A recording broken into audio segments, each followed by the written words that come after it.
Howdy, I'm back.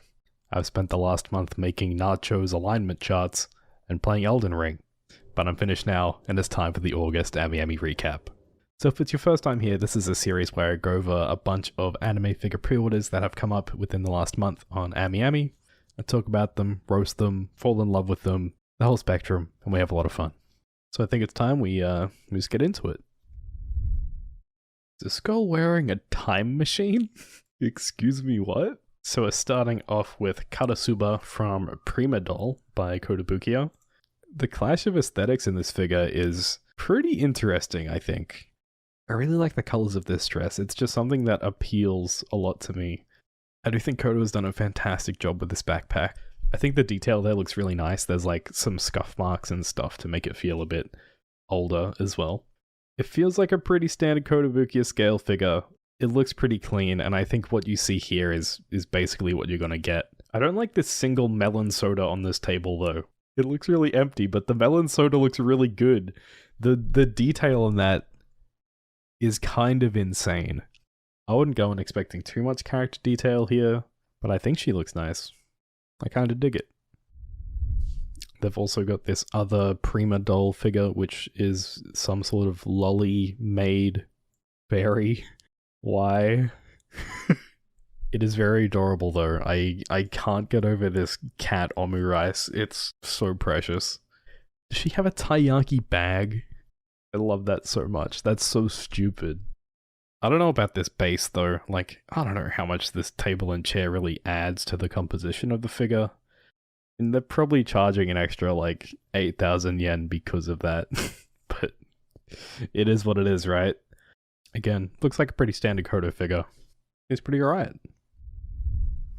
There's quite a handful of Mikus this month. So we're starting that off with Hatsune Miku Galaxy Live 2020 version by FuRyu. Because of course, if we go like a month or two without FuRyu releasing a Miku, it's like the end times. I think the color of the hair on this figure is really pretty. It sort of looks like ocean waves or something. Are these things attached to her waist though?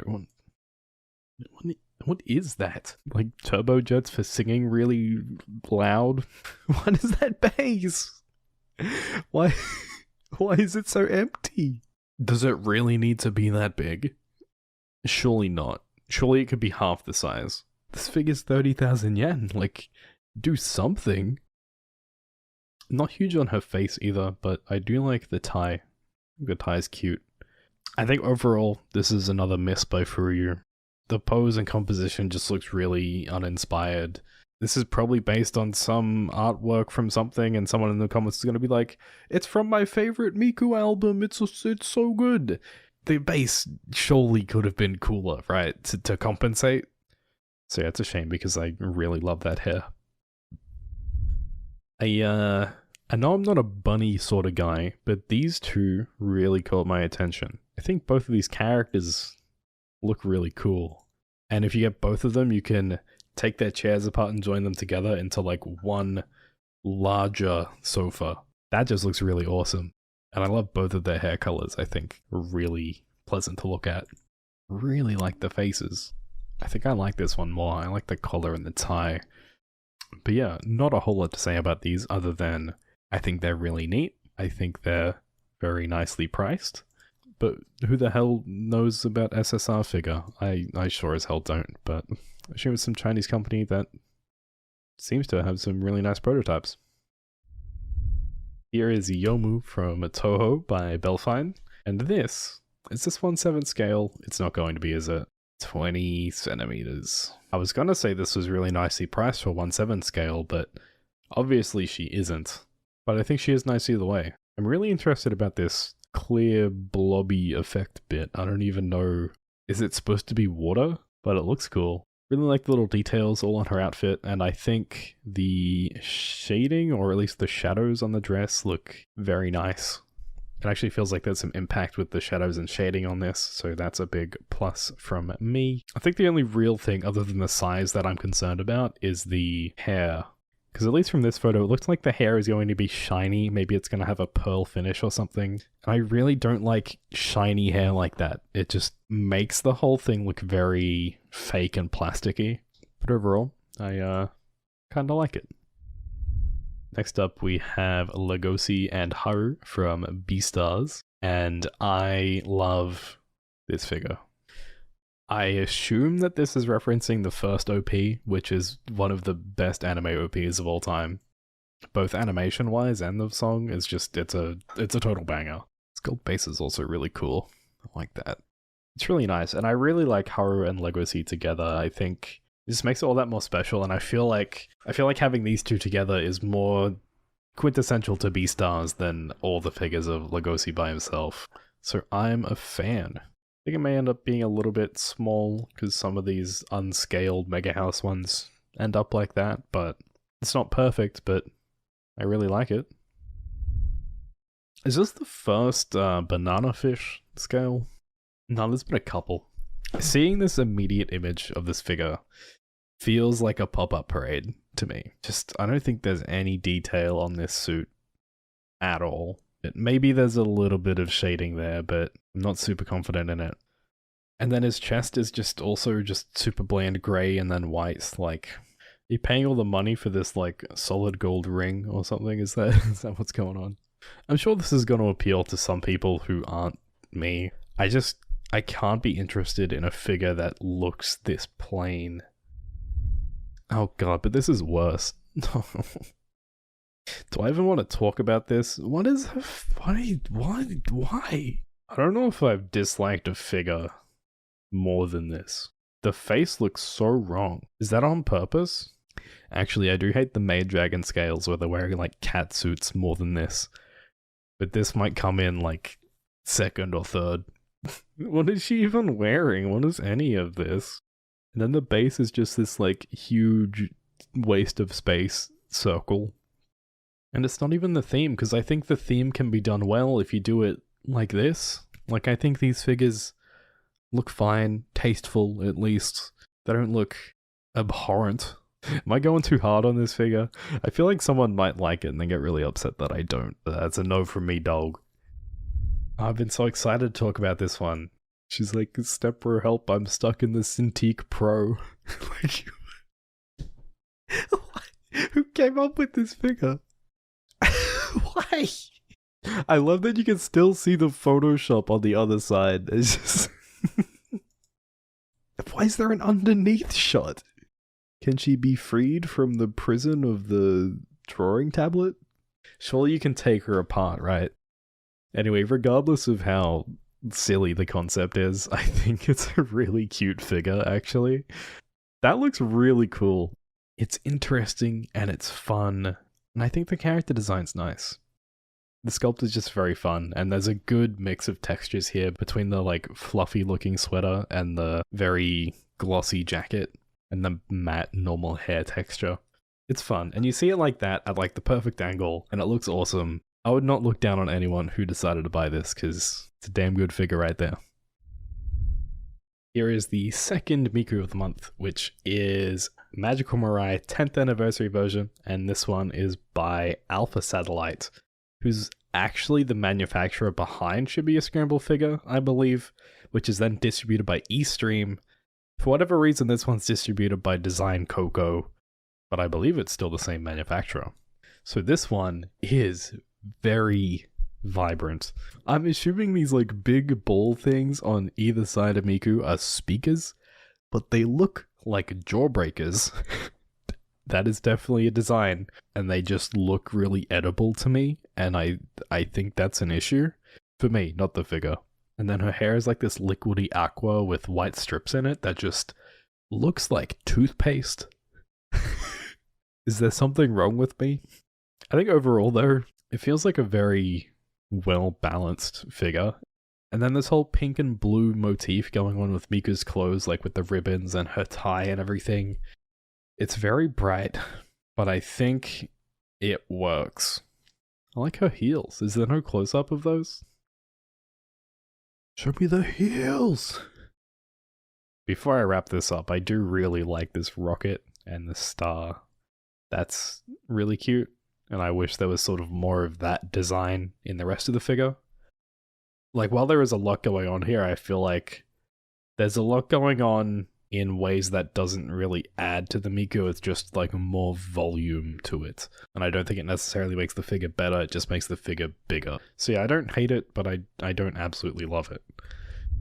I'll just jump straight into the next Miku, which is Good Smile Company's 15th anniversary version, which is this very lovely strawberry themed Miku. I think the composition on this figure is basically perfect.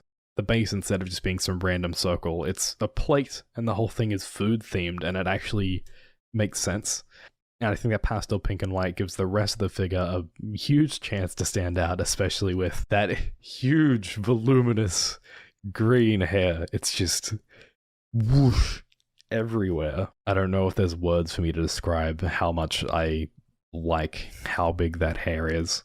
Not only is her face very cute, but I think this figure is packed with so many little details and interesting little eye-catching things, but it doesn't feel overwhelming at all. As you get closer and closer and closer, you start seeing like the gold trimmed squares on her arms and these like golden music notes that are going around her dress, even all the way around the back. And then even though she's wearing a ribbon here instead of a tie, they've still managed to incorporate, if you can barely see it here, the two little Miku tie clips on her ribbon, which is amazing, as well as the ribbon being tied up with a treble clef, which, more music references for Miku, I'm all for it. And also I can't not mention the golden strawberry fork, which has a crown on the top. It just looks so good and fits so nicely with everything else that, like, you don't even notice it that much, but when you look at it, you're like, God damn, that's awesome. Overall, you know by now, I'm super impressed with this figure. I think this has exceeded what I thought it would be when we first saw the artwork for it at One Fest one time. She's quite expensive, but you know, I think she's worth it. She looks really special. What? This figure has an entirely separate upper body, face, and feet? Like, actually just make two figures. Why are you making everyone pay extra money when you could just be selling two different versions? Anyway, I love this figure. It's awesome. I think both configurations are equally cute. I don't even like Honey, but when I see Honey represented in plastic, it looks gorgeous. I love Honey. Just the way it's so goopy and golden looks absolutely fantastic. I'm sure someone's going to be like, oh look, she's peeing herself, lol, lol. But I just love the hell out of this base. I think the entire composition and sculpt of Milim and the base is just such an outright winner that the paintwork could look total garbage and I'd still be in love with it. But the gradation on the hair is really nice, and I think the rest of it looks passable. So I'm very interested to see people get their hands on this. I just worry they may have priced themselves into oblivion because they're basically selling like an extra half of figure. But man, what a great figure. I think that's definitely competing with the 15th anniversary Miku as one of my favorites for the month. I don't know what this is, but it's two different pretty Chinese boys than I'm used to seeing. From Time Raiders in this very cool figure by Mythos. Both of these guys are also sold separately, but the combined one is way cooler. So this is Floating Life in Tibet version, and that's a cool Tibetan base. And my only exposure to Tibet is in Uncharted 2, and that game is awesome, so I like this by association. Something about these Tibetan flags just adds so much character to the whole figure. That's so damn cool. Surely this says something, right? It could be gibberish and I wouldn't even know. Mythos once again, killing it with the details. That is beautiful. The detailing on that, it's so tiny. Imagine how small that's gonna be and how beautiful that looks. Whoa. The detail on the boot. They've even got like crease lines on the boot where this guy would be bending his toes down as he's walking. That's insane. I don't know if I can recall seeing that on a figure before. Why is this a bonus? Who's gonna buy this figure and then be like, yeah, I want the acrylic stand too, please? I think, once again, for Mythos, this is just absolutely beautiful. And as always, it seems very fairly priced from them. So, if you have any idea about what the hell Time Raiders is, worth a look. Wedding Ilya? She keep her clothes on this time? Checking. Is that all the photos? Good. A tasteful Ilya figure, maybe? Apart from her being like, 12 or whatever. It is what it is. And I think you could call this like a pretty normal-ish looking wedding dress for once, which is very surprising considering the track record of both Ilya figures and wedding figures. The veil is like whatever, just covering up a lot of detail with the plastic. I think she does look kind of cute with the veil on from the front, and I really like what they've done with her hair. And I just like the sculpt of the dress and how it sort of all collects together and folds in on itself at the bottom. I think it's a bit expensive, but it's not every day that KADOKAWA puts out a figure that doesn't just completely insult me, so that is a tentative thumbs up. Where are her legs? Is she a mermaid? It was the sneaky blue socks all along. This is a very unique looking figure. It is Toru Asakura from Idolmaster Shiny Colors Clear Marine Calm version. It's a pretty fitting name. It is just a lot of blue though. Just the way the base is presented, it feels like she's a water fountain, but like not made out of stone. She's made out of anime girl. Which is cool, but the pose sort of just throws me off a bit. Like, looking a bit closer at it and everything, I think the coloring and how they've tried to vary the blue is very interesting. I like all these different textures going on in the skirt, and then also how they contrast against the big water effects as well. They're all in the same, like, light bluey color space, but I feel like they're all pretty distinct from one another, which is nice. And some really cool shading and layering here going on with her top. I think in general the sculpt just seems really well done. Whether you like how it actually turned out visually is up to you. I think it looks fine, but I'm not like super in love with it. But it is really cool. Here is yet another holo figure. This one is Hakama version, manufactured by Bellfine, which makes sense because the colors are pretty desaturated, which is standard for Bellfine prototypes. Holo figures are very hit or miss for me, but I really like this one. I think the color scheme is just really nice. It looks a bit old-fashioned, and the colors kind of help sell that a lot as well. She's got a big fluffy tail. There's a bunch of really subtle elements about this that I just love so much. Like the very warm gradation on the parasol that has these white spotty dots on it towards the bottom for some reason. I don't know why, but it looks really nice. Her Hakama also has a very subtle spread out pattern on it, which are these, they sort of look like corn. And they're spread around the whole thing just very loosely, which is nice. I like that it's not overwhelming. And with that dark red skirt then fading down and out towards the bottom, just looks so good as well. This figure just has so many great uses of gradients. Even on the base, there's a gradient around the edge that really highlights the center of the base. And then the edges sort of fade out, which looks so nice. It's so tasteful. I like this figure a lot. It's not the most exciting holo in the world, but I think it's a very nice holo. And for people who like to collect her, I think this is going to be a really nice addition. If I looked at this before, I feel like I've gone off about how cute these birds are. I think I'm getting deja vu. I don't know. Yeah, I got birds too. What about it? So I believe this is a VTuber, Shigure Ui. All you need to know is that I am in love with this. I love this face so much. It's mainly the eyes. They have so much detail and life in them. I could lose myself in those eyes. I'm gonna be real. I hope you can ditch the circle base because I don't think that adds a whole lot. But the construction and like detailing on the chair and the desk look really good. They look pretty realistic. I don't know how they're gonna do that, but it looks damn good. This prototype just feels like it has a lot of quality in it. And for this to be FuRyu for this price, I am shocked. Because usually I feel like their prototypes don't look this good, and they're usually way more expensive. I think the only thing this is missing is like a nice bag hanging off the bag hanger on the desk. Other than that, I love it. It's awesome. I think it's been a hot minute since we've seen a new Goblin Slayer figure, and this one is the Sword Maiden by Anygift. I'm like a pretty big fan of the Goblin Slayer character designs in general, so I kind of just really like this. This angle though does start to look kind of weird. She's like bending over like burp burp. But her mask and her veil thing also come off and she just looks so different and pretty without it. Aside from like some of these gold and blue accents, there's not a whole lot of coloring going on this figure though. Like the whole backside is really just like white dress, blonde hair, which probably doesn't matter that much. I mean, from the front you get a good balance of color, attractive Goblin Slayer lady. What's there not to like? What is there not to like? It is weird that this one is by Annie Gift and not Fat Company, so I wonder how she's going to like look next to Priestess. Maybe it all works out.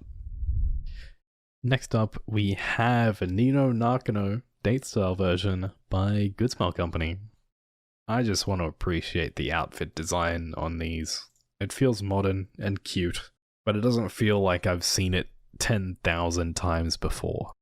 And this is really nice. It looks like she's wearing Sherlock Holmes' hat as a dress, and I'm all for it. I think she's very cute.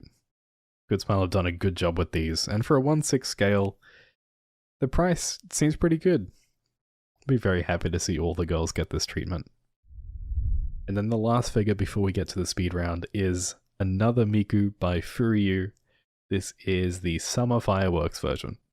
Once again, I like some of the music note stuff coming in for Miku. I think composition-wise this is really good. I think Miku just looks absolutely beautiful, but the base looks really grim. They made Miku so vibrant, it's just weird to see such a base that just looks like mold and a sad lily pad. Might be moss on a rock? I don't know. I think it would have been really nice to actually add water here to give more context to like what the hell this collection of elements on the base is supposed to be. But I think the colors as they are right now are just a little bit like, which is a shame, right? Because I think Miku is nice. Like, the obi is really pretty. Her hair looks really pretty. From angles like this, it feels like her hair is down more than it really is. And I think all those blues with the green and pink highlights just really works well together. I'm just, yeah, not huge on this base. And again, it's the FuRyu Miku tax. Like, why is this so expensive? I don't know. FuRyu doesn't make Mikus cheaper than this for some reason. And I don't think we'll ever know why. It's a shame. I like her, but I don't think I could recommend her. Now before we get into the speed round, if you made it this far into the video, make sure you hit the video with a like and subscribe to the channel if you haven't already. And if you do want to buy some figures for yourself and help the channel while you're at it, you can use my CD Japan affiliate link, which is in the description or the pinned comment. But with that out of the way, let's speed to the end of the video. If I see you make my chibi cat girl cry, I will hurt you. What even is a Nendoroid anymore? I think like 90% of KADOKAWA's figure catalog is just made to make me angry. Here's a bunch of bunny girls that I won't be talking about because why would I? But this one though, this one. Look at this bunny tail. Look at these bunny ears. Yes, bunny style. That is what this is. This one's like a actually legitimately interesting looking bee style. I like it. The hair's really cool and the bunny ears are like... I forgot about these. I need to order them like ASAP. I want to give Toby Fox some money. I don't know what's up with these FuRyu Love Live figures. This girl's face looks weird and someone looks like someone's mum. Well, no way, they're making a figure of my girlfriend. I didn't talk about our usual pretty anime boys. These guys get figures every month. I'm not talking about them every month. These are like $500 and they look like every single other figure these guys get. Just do something different. Does Holly really think she's gonna get away with selling an apple she's already taken a bite out of? I think like maybe a year ago, I'd be like, this is awesome, this is so cool. But now it's like, this feels so overdone, it's getting generic. Figures need to move on to something else that's cool. Anyone else losing it over them sticking the cigarette to Revi's cheek instead of in her mouth? Come on. I've talked already about how awesome these figures are, but geez, they are expensive. To get the full set, like 50,000 yen? I don't know about that. Yo, is that Ken from Fatal Frame? My man, let's go. Is Mythos trying to get a piece of this pop-up parade pie like everyone else is? 4,000 yen. Looks pretty good though. I promised I wouldn't talk about Musume again, but I love this special week. She's so cute. Look at this is like the lamest Hero Academia figure ever. The white skirt, man, and this big white cape, that ain't it, man. That ain't it. Yo, this is cool and all, but where's my Herlock Shlomes figure? Can't believe I nearly ended the video without talking about the best bunny girl. Come on. Sorry. My bad. So that does it for the speed round and the August Amiami recap. This has been the Endo Experience, and I'll catch ya in the next one. Bye.